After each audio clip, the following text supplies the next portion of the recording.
The reason Little House on the Prairie ended was a hoax. Bad ratings weren't the reason.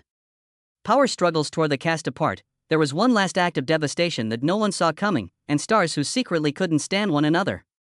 The events of Walnut Grove's last days were personal, they weren't just a TV ending. And the horrific truth is finally being revealed after 40 years.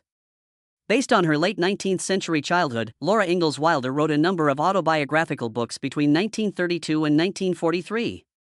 The 1935 novel Little House on the Prairie, which depicts the hardships and basic pleasures of frontier life, went on to become one of the most well-known in the series. Initially, Wilder intended to write an adult memoir, but publishers showed no interest. Rose Wilder Lane, her daughter, urged her to adapt the tales for young readers. Because of such choice, Wilder became a literary legend. 5 of her works were recognized with Newbery honors, and more than 60 million copies have been sold worldwide. A former NBC executive named Ed Friendly became interested in these stories decades later. He realized something as he watched his adolescent daughter read Little House on the Prairie in 1972. It occurred to him that these books may make the ideal basis for a television show. The rights had been inherited by Roger Lee A. McBride, a close friend of Wilder's daughter. Friendly believed he was the ideal candidate to bring Wilder's world to television, but he was unaware of the challenges that would arise. In the 1950s, Walt Disney contemplated but abandoned the idea of adapting the books. It seemed too complicated of a story to make into a family-friendly play. Friendly didn't give up. He intended the show to depict the struggles of pioneer life as realistically as possible. In order to secure NBC's approval for a 2-hour pilot film, he engaged Blanche Hanilas to write the script. It ought to have been a triumph. However, a man with far more power, Michael Landon, would soon eclipse his vision. Friendly envisioned an authentic feeling sitcom featuring a bearded, tough Charles Ingalls and a family who battled hardship. But Landon thought for himself. After 14 years of playing the role of Tiny Joe Cartwright on Bonanza, he was seeking a fresh challenge. In 1973, Friendly sent him the script for Little House, and Landon agreed to helm the pilot, but with one key condition. His goal was to portray Charles Ingalls. That was the turning point. Landon grabbed charge of the series, not simply the lead part. He started working as the frequent director, lead writer, and producer. He wished to avoid a brutal survival narrative on the broadcast. Emotion and warmth were what he desired, with family values at its core. He was clean-shaven for the part, not a bearded Charles Ingalls. Rather than emphasizing poverty, he ensured that the characters were always attractive. Friendly and Landon got into a fight right away. Friendly desired a sense of historical authenticity, with children wandering barefoot, dwellings appearing dilapidated, and the fight for food and shelter seeming genuine. Landon advocated for a more refined and romantic style. A touching family tale, he thought, would resonate with viewers more than the hard facts of pioneer life. The tension between them quickly increased. NBC saw that Landon had star power. He issued a command to them. He would either leave or Friendly would move aside. The network decided. Friendly was compelled to play the role of a silent partner, lacking creative authority but still being recognized as a co-executive producer. Later, he made a joke about how Landon's rendition ought to have been titled How Affluent Is My Prairie? A reference to how much it deviated from Wilder's initial plan. The Little House on the Prairie pilot was a huge hit when it debuted on March 30, 1974, despite the backstage conflicts. The Ingalls family's journey from Wisconsin to Kansas was chronicled, and it was based on Wilder's third book. In addition to directing the episode, Landon co-starred as Caroline Ingalls with Karen Grassel. Strong ratings and NBC executives' admiration persuaded them to order the entire series. The environment was one of the story's most intricate elements. The Ingalls family's house was constructed on Osage property. The show did not completely explore that complexity, but it was nevertheless able to portray the beauty and hardship of frontier life despite a historical fact that has real-world ramifications for Native American displacement. Melissa Gilbert made her Laura Ingalls audition at the age of 9. Although over 500 girls applied, Michael Landon had a specific goal in mind. It was not a polished child actor he desired. He wanted a real person. Gilbert had the ideal balance of warmth and passion. She was cast, and Landon promptly gave her the nickname Half Pint, which she used both on and off film. Gilbert spent almost 10 years growing up in front of the camera. Her portrayal of Laura, which lasted from 1974 until 1983, was one of innocence and fortitude. Her real-life experience further enhanced the appropriateness of her casting. Actors Barbara Crane and Paul Gilbert had adopted her from birth. Her brother, Jonathan Gilbert, was cast as Willie Olson on Little House. At the end of the show, Gilbert had achieved stardom. At the age of 21, she was the youngest actress to be awarded a star on the Hollywood Walk of Fame in 1985. She made longtime friends with her co-stars as well. Her on-screen adversary Nellie Oleson, played by Alison Arngrim, became one of her best friends. They bonded right away off-screen despite their fierce rivalry on-screen. Gilbert became one of the most popular young actresses on television thanks to her portrayal of Laura. The journey Karen Grassel took to play Caroline Ingalls nearly didn't happen. None of the actresses who had tried out felt quite right. Grassel accepted Michael Landon's last-minute invitation to read for the role. Despite having minimal television experience and training in theater, she and Landon had a strong relationship. Her performance gave Little House a strong maternal presence, and she was cast in the role. Grassel's Caroline was stable, smart, and kind on screen. She had a more complex experience off-screen. Her character was frequently in the background, and she wished there were more significant plot points. The creative direction was firmly in Landon's grasp, and their disagreements occasionally led to conflict. Nevertheless, her portrayal of Caroline left a lasting impression. She was not merely a supporting role, she was a mother. The center of the Ingalls family was her. When Alison Arngrim first tried out for the role, she was passed over for Laura Ingalls. Rather, she was chosen to play Nellie Oleson, who would become one of the most enduring characters on the program. Nellie, with her sharp tongue and golden ringlets, was the biggest troublemaker in Walnut Grove. Because of how skillfully Arngrim portrayed the part, admirers frequently thought she was Nellie's real-life counterpart. She was witty and kind in real life, completely different from her on-screen demeanor. She accepted the position over the years, celebrating Little House with publications and public appearances. The character of Harriet Olsen, Nellie's mother, performed by Catherine McGregor, added a unique vitality to the program. McGregor transformed Harriet from a straightforward antagonist into something more. She portrayed Harriet with extravagant flair, making her amusing as well as annoying. She went so far as to write Harriet an 8-page history to assist readers grasp her character. It was worth the extra work. One of television's most enduring adversaries is Harriet Olsen. McGregor and Arngrim formed a mother-daughter team that brought turmoil and laughter to Little House on the Prairie. Their characters added a sense of unpredictability to Walnut Grove life, mixing the show's endearing moments with drama and mischief. Little House on the Prairie had a difficult beginning to its September 11, 1974, launch. Critics likened it to the well-known family drama The Waltons, which had already captured the hearts of viewers with its touching tales. Little House was deemed overly sentimental by some. Michael Landon appeared too refined, in the opinion of others, to portray a rough and tough pioneer father. He looked more like a Hollywood star than a frontiersman, according to a Time review that even made fun of his appearance. Despite the initial skepticism, the show soon gained popularity. When the pilot film debuted in March 1974, it had already received a 26.2 rating, making it a huge hit. In other words, over half of all TV sets were tuned in. With a respectable but unimpressive debut season, it came in at number 13 in Nielsen ratings. In 1976, NBC shifted the show from Wednesdays to Mondays, which completely impacted the second season. The little alteration has a significant impact. Little House's ratings rose to number 16 by the third season. It became the highest-rated scripted program on NBC that year when it peaked at number 7 in season 4. The success of Little House on the Prairie had grown by the middle of the 1970s. It was a phenomenon that was cultural. It appealed to audiences of all ages with its blend of poignant narrative and realistic hardships. It was voted the nation's top show for young viewers in a 1975 Scholastic Newstimes survey. It never fell below of the top 30 Nielsen ratings in 9 seasons. Such enduring appeal demonstrated how much viewers loved the Ingalls family. Little House addressed important topics that were uncommon on television at the time, even though it was well known for its cozy family moments. The program didn't. Family drama. Drug addiction was not publicly discussed in many shows at the time. Sexual assault was another challenging subject covered in Sylvia, parts 1 and 2. And shown how upsetting that was to a young girl. The program also examined disabilities through the blindness of Mary Ingalls, the exploitation of children in Child of Pain, and the rights of women in A Matter of Faith. These tales weren't merely incidental. The way they were incorporated into Little House elevated it above the status of a historical play. Real challenges that still seem relevant today were represented in it. Little House on the Prairie received little recognition from major awards while being a big success. Nevertheless, it won 4 Emmys and received 16 nominations during its 9 seasons. Outstanding Music Composition for The Craftsman, 1980, and Outstanding Cinematography for He Was Only 12, 1982, were among its most notable honors.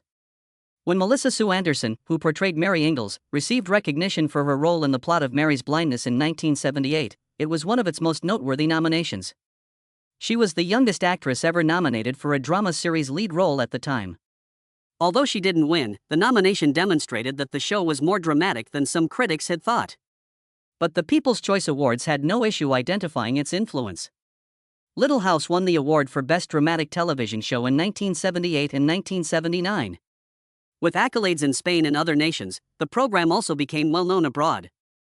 Although they co-starred on Little House on the Prairie for years as Charles and Caroline Ingalls, Michael Landon and Karen Grassel's real-life romance was everything but ideal. During the second season in 1975, their problems began. By that time, the play had become a huge hit, and Grassel believed her developing role was worth more money. Expecting a fair discussion, she went up to Landon, who was the director and producer in addition to being the star. He silenced her instead. He explained to her that Ma wasn't as well liked as other characters and that her pay had to be comparable to that of the younger actors. As if her work might be likened to child performers, Grassel later recalled how he rationalized it by stating things like, parity with the girls. They had a different working relationship after that.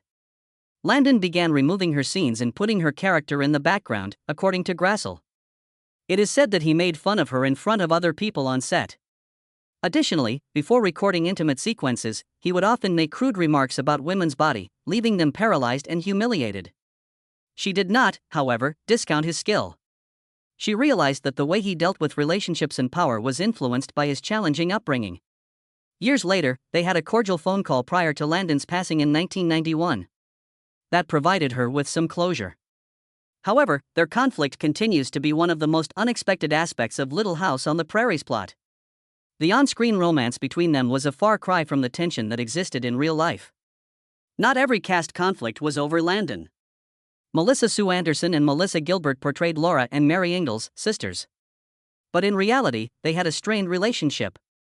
That Anderson was invariably distant and difficult to relate to. Gilbert was gregarious and emotive, but Anderson was quiet and aloof. She was segregated from the rest of the ensemble, according to some, by her strict stage mother. The exclusivity of their society was further reinforced when Gilbert recalled that Anderson's mother drove around with a license plate that said 3 Missy. The two girls were clearly separated on set. Gilbert acknowledged feeling envious of Anderson on occasion. Boys were drawn to her because she was well-groomed, which further widened their gap. According to Anderson, she wasn't attempting to appear aloof. She preferred to remain professional and steer clear of confrontations during the lengthy filming sessions. She said that she was quiet and calculated, but she was aware that some people found that to be hostile. Despite years of reports of a quarrel, Anderson claimed they ever had serious problems. But it was clear they were cold. Gilbert hardly made an appearance in Anderson's 2010 memoir, The Way I See It. They were different people who never formed a real bond, she added simply. Knowing how little they interacted in real life only added to the fascination of their close sisterly relationship on screen. Strong opinions rather than interpersonal conflicts were the focus of some behind-the-scenes turmoil. In her role as Harriet Olsen, Catherine McGregor exuded charisma both on and off film. Like her role, she was loud, intrusive, and domineering. Co-stars frequently found her challenging, particularly because she was always fixing their acting. Claimed that McGregor provided Michael Landon acting notes all the time. Because he wasn't accustomed to being challenged, they frequently clashed. Although McGregor's intensity made things difficult at times, she was an expert at what she did. Even though she tended to overact or miss lines, she somehow managed to deliver every time. The impact she had on the show was undeniable. She also went above and beyond in terms of character development. She made sure that every choice Harriet Olsen took had a rationale by crafting a thorough backstory for her. Despite their disagreements, Landon was aware of her worth. Without her, the atmosphere at Little House on the Prairie would have been very different. Not all conflicts have to do with authority. A few were very intimate. Melissa Sue Anderson and Alison Arngrim had their own challenging relationship. According to Arngrim, who portrayed the cunning Nellie Olsen, Anderson allegedly threatened to physically harm her during a fight scene they were practicing. Producers made the last-minute decision to alter the sequence since the situation got so heated. After then, their off-screen relationship didn't get much better. Arngrim recalled a backgammon game in which he tried to connect with Anderson. Just to be labeled dumb. Anderson always struck her as choreographed and manufactured, like a competitor in a beauty pageant who meticulously planned every action. She was not alone in noticing. Although some believed it was due to her mother's influence, other cast members also considered Anderson distant. One of NBC's biggest hits by the late 1970s was Little House on the Prairie. However, as the years passed, something changed. By its final season in 1982 to 1983, the show had dropped to 29th place in the ratings as its core began to wane. The drop was gradual. Season by season, it happened gradually as public tastes changed and creative fatigue set in. Laura Ingalls, portrayed by Melissa Gilbert, was the focal point of Little House. For many fans, she was the focal point of the story, and they had watched her mature. However, the show had to change to keep up with her as she grew older. After she wed Almanzo Wilder, played by Dean Butler, the emphasis shifted from the Ingalls family to Laura's new role as a mother and wife. This alteration altered the dynamic of the show while remaining true to history. Earlier seasons were dominated by tales of survival and family harmony. The Lord is My Shepherd and The Richest Man in Walnut Grove were two episodes that addressed universal challenges to which everyone might identify. Laura was now the main character, and the show shifted to more individualized plotlines that lacked the same emotional resonance. Then there was Almanzo himself. Despite being a significant character in Laura's actual life, he never gained popularity on screen. In comparison to Charles Ingalls or even minor characters like Mr. Edwards or Nellie Olson, Dean Butler's performance was viewed as rigid and his character lacked nuance. Laura and Almanzo's chemistry never quite lived up to the other romances in the series. Viewers found it more difficult to relate to the show's new direction as a result. When Michael Landon left, it was the worst blow.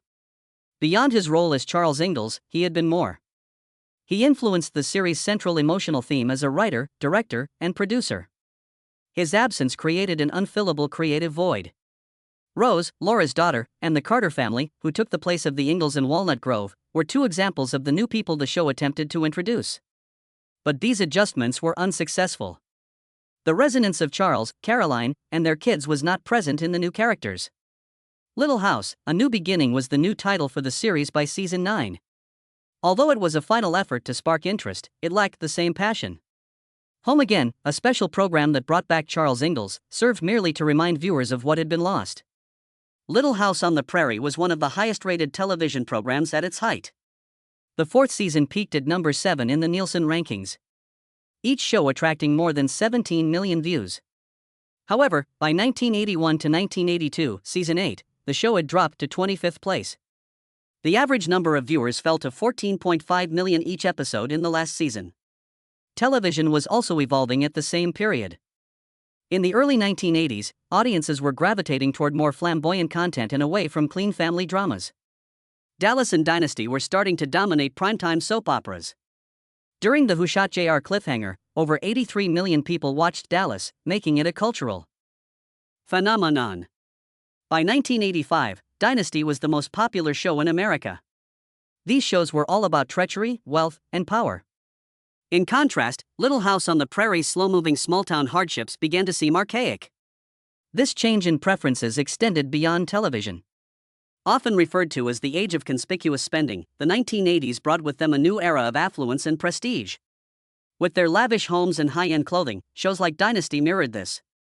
On the other hand, Little House on the Prairie was about moral precepts, hard work, and simplicity. It no longer seemed meaningful to many of the viewers. Even Little House's attempts to incorporate more dramatic themes, such as drug addiction or crime, did not align with the show's initial tone. On February 6, 1984, The Last Farewell, the show's last episode, aired. Fans were given a surprise ending. The quiet community of Walnut Grove was wiped out. In the narrative, Nathan Lassiter, a vicious businessman, legally seized the land. In court, the locals lost their battle to stop him. Unexpectedly, they made a decision when they faced the possibility of losing everything. Rather than allowing Lassiter to benefit from their labors, they themselves destroyed their town. Almanzo and Laura Ingalls were the first to take action. They detonated explosives at their lodging, lowering it to debris. The other residents of the town came one by one after them. Homes, places of business, even the school and church. It was all blasted to pieces. The residents of Walnut Grove refused to cede control of their community to a rapacious outsider since they had constructed it themselves. Singing "Onward Christian Soldiers," they collected after the final explosion and left the debris. Fans were stunned by the dramatic conclusion. It was devastating for the actors and crew to film this sequence. Laura's actress Melissa Gilbert subsequently described it as the longest funeral. These sets had taken them over 10 years to complete. There were friendships, first kisses, and significant life events that occurred there.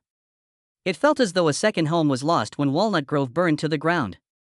The destruction they witnessed after the blasts was real, despite the fact that the footage was shot without any actors present. A lot of people started crying.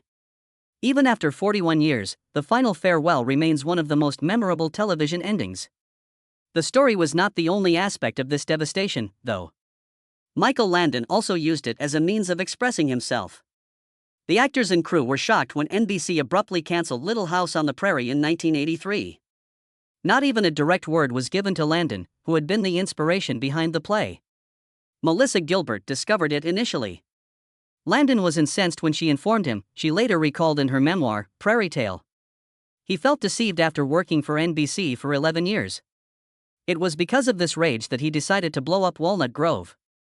They weren't going to preserve the set if NBC was going to end Little House. Landon ensured that the destruction would not be used by anyone else for another production by incorporating it into the screenplay. It wasn't merely a theatrical conclusion. A message was conveyed. It got worse. When Landon discovered, before he even got official notice, that Little House had been dropped off of NBC's autumn program. Not only did the network treat him disrespectfully, but the entire cast did as well. Although the show's ratings had declined, its audience remained devoted. NBC's lack of appreciation for a series that had been one of its biggest hits was demonstrated by the abrupt cancellation without enough notice. The program remained in existence even after its last broadcast in 1983. In history, it rose to become one of the most watched syndicated shows. Its audience was 13 times larger than that of the typical TV program by 2025. New viewers discovered it because to streaming platforms like Peacock. It was viewed for more than 13 billion minutes in 2024 alone. Not simply sentimentality was sustaining it. People are still affected by the story. One of the most significant events in the series' history is currently taking place. The response to Netflix's announcement of a revival in January 2025 was swift. There were some supporters who were thrilled. Younger audiences might discover the narrative in a new adaptation. Some were concerned. Would there be too much of a change? Did it retain the essence of the original? Whether the updated edition should incorporate contemporary themes like gender equality and diversity was the main point of contention. Little House on the Prairie has prompted these conversations before. In the original series, challenging subjects were not avoided. It addressed sexism, racism, and addiction long before the majority of family shows did. Reminded viewers that there were already many progressive aspects of the series. Today's viewers, however, are concerned that Netflix may go too far and alter the show's meaning to conform to contemporary culture. Others contend that in order to remain current, the story must be updated.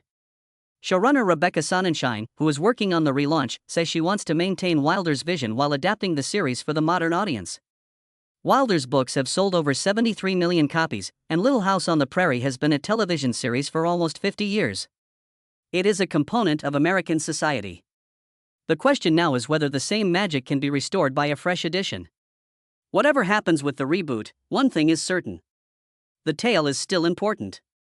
People still have an emotional response from it. That's what keeps Little House on the Prairie going after all these years.